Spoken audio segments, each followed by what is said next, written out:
Madam after menopause ఈ ఫిజికల్గా ఏదైనా చేంజెస్ వస్తూ ఉంటాయా ఉమెన్? ఫిజికల్లీ అంటే ఎక్స్క్లూజివ్లీ దీనివల్ల అని చెప్పలేము. లైక్ బోన్స్ డెన్సిటీ తక్కువ అవుతుంది అంటుంటాం కదా, సో బోన్స్ వీక్ అవుతుంటాయి.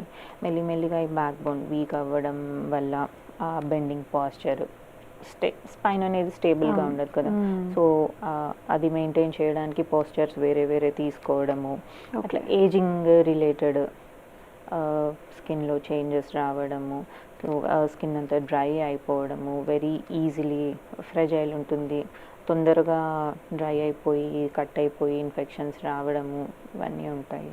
ఓకే మేడం, మనం ఎక్కువగా చూస్తూ ఉంటాము ఉమెన్లో యూరినల్ ఇన్ఫెక్షన్స్ అనేది చూస్తూ ఉంటాం. ఏంటి మేడం యూరినల్ ఇన్ఫెక్షన్స్కి రీజన్స్ ఏంటి, వాటికి ఎటువంటి ట్రీట్మెంట్ ఆర్ ఎటువంటి ప్రివెన్షన్ మనం చేసుకోవాలి? ఫీమేల్లో ఎందుకు ఇంత ఫ్రీక్వెంట్గా అంటామంటే, ఫీమేల్ యూరినరీ ట్రాక్ట్ అనేది చాలా narrow and very short length ఉంటుంది.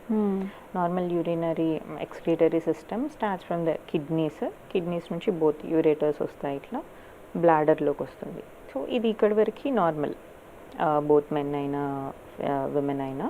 అక్కడి నుంచి బ్లాడర్ నుంచి యురేత్రా ఏదైతే ఉంటుందో ఫీమేల్కి వెరీ షార్ట్ ఉంటుంది. సో అది సర్విక్స్తో పాటు అక్కడే ఉంటుంది, బోత్ లయింగ్. బట్ మెన్లో ఏంటంటే యురేత్రా అనేది లాంగ్ ఉంటుంది. ఓకే. సో మనకి ఏంటంటే ఫీమేల్లో ఎక్స్టర్నల్లీ ఏవైనా ఇన్ఫెక్షన్స్ ఉన్నా, లాంగ్ స్టాండింగ్ అంటే చాలాసేపు యూరిన్ అలానే హోల్డ్ చేసి పెట్టుకున్నా, ఆర్ డయాబెటిక్ ఇంకా ఏదైనా సెక్షువల్ ఇంటర్కోర్స్ అప్పుడు ఏదైనా ఇన్ఫెక్షన్ ఉన్నా అది యూరిన్కి స్ప్రెడ్ అయ్యే ఛాన్స్ ఎక్కువ ఉంటుంది. బికాజ్ షార్ట్ ఉంది కాబట్టి వెరీ నియర్ బై ఉంటాయి, రెండు అడ్జసెంటే ఉంటాయి, వన్ అపాన్ ద అదర్ ఉంటుంది. సో ఆ ఛాన్సెస్ ఎక్కువ ఇన్ఫెక్షన్ అయ్యే ఛాన్సెస్.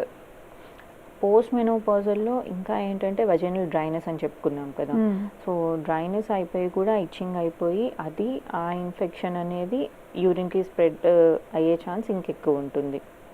స్టీనోసిస్ అయిపోతుంది, నారో అయిపోతుంది యురేత్రా కూడా, వెరీ నారో అయిపోయి స్టీనోసిస్ అంటాం, అది అయిపోయి కూడా దానివల్ల ఇన్ఫెక్షన్స్ అంటే కంప్లీట్లీ ఎవాక్యుయేట్ చేయలేము యూరిన్ని. సో యూరిన్ అక్కడ ఉండిపోవడం వల్ల ఇన్ఫెక్షన్ ఛాన్సెస్ కూడా ఎక్కువ పెరుగుతాయి.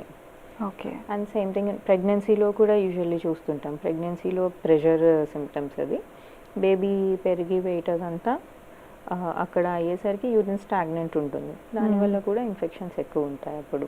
ఓకే మేడం, అయితే యూరినల్ ఇన్ఫెక్షన్స్కి అంటే కొంచెం సివియర్ అయిపోయి ఇబ్బంది పడే వాళ్ళు కూడా ఉన్నారు, దానికి ఏ విధంగా ట్రీట్మెంట్ ఎలా ఉంటుంది? నార్మల్ ఇన్ఫెక్షన్స్ లానే ఫస్ట్ ప్రజెంట్ అవ్వడం అయితే ఫీవర్తో ప్రజెంట్ అవుతారు.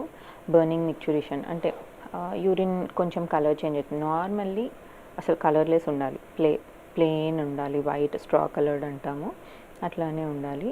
బట్ కొంచెం డిహైడ్రేట్ అయినా పేల్ ఎల్లో వస్తుంది. నెక్స్ట్ చాలాసేపటి వరకు అసలు వాటర్ తాగలేదు అనుకుంటే కలర్ చేంజ్ అవుతుంది, వెరీ డార్క్ ఎల్లో. ఓకే, అది indicator first. So water improve చేసుకుంటే అప్పుడప్పుడు అది తగ్గిపోతుంది. బట్ ఇంకా తగ్గకుండా ఫీవర్ వస్తుంది, యూరిన్ వెళ్తున్నప్పుడు చాలా బర్నింగ్ సెన్సేషన్ వస్తుంది, వేడిగా వస్తుంది, ఇచ్చింగ్ అనిపిస్తుంది ఆ ఏరియాలో, ఆర్ నార్మల్ కంటే ఎక్కువ సార్లు వెళ్ళాల్సి వస్తుంది యూరిన్కి, అంటే చాలా ఫ్రీక్వెంట్గా ఇప్పుడు ఎవ్రీ 15 minutes ఎవ్రీ 30 minutesకి అట్లా వస్తుంది యూరిన్. ఇవన్నీ యూరినరీ ఇన్ఫెక్షన్ సిమ్టమ్సే. ఓకే. అది ఓన్లీ పర్ యురేత్రాలో ఉంది ఇన్ఫెక్షన్ ఇంకా అక్కడ. సో అది ఇంకా యురేత్రా నుంచి పైకి బ్లాడర్కి స్ప్రెడ్ అయింది అనుకోండి, ఇంకా పెల్విక్ పెయిన్ స్టార్ట్ అవ్వడము, అది ఇరిటేట్ అవుతుంటుంది కదా, సో సివియర్ అబ్డామినల్ పెయిన్ ఉంటుంది, ఫీవర్ కూడా విత్ వామిటింగ్స్ అదన్నీ ఉంటుంది. ఇంకా యురేటర్కి వెళ్ళింది అంటే బ్లడ్లో కూడా వస్తుంది, సో సిస్టమిక్ ఇన్ఫెక్షన్ కూడా వస్తుంది. Okay. So stage wise treatment usually blood counts చూసుకుంటాము, ఎన్ని కౌంట్స్ ఏమన్నా పెరిగాయా అని, అండ్ రొటీన్ యూరిన్ అనాలిసిస్ ఎంత సివియర్గా ఉంది ఇన్ఫెక్షన్ అని. లాస్ట్ 3 monthsలో అట్లా యాంటీబయాటిక్స్ వాడలేదు, ఎప్పుడు ఇదే ఫస్ట్ టైం ఇన్ఫెక్షన్ అనుకుంటే బేసికల్లీ ఒక యాంటీబయాటిక్ పెట్టేస్తాము, సమ్ యూరినరీ ప్యాథోజన్ ఇది అనుకొని కామన్ ఆర్గానిజం ఏది ఉందో దాన్ని ట్రీటింగ్కి పెట్టేస్తాము. బట్ 2 డేస్ అయినా రెస్పాండ్ రాలేదు, ఇంకా ఫీవర్ తగ్గట్లేదు, ఎక్కువ ఉంటుంది అనుకుంటే ఒకసారి కల్చర్కి పంపించుకోవాలి.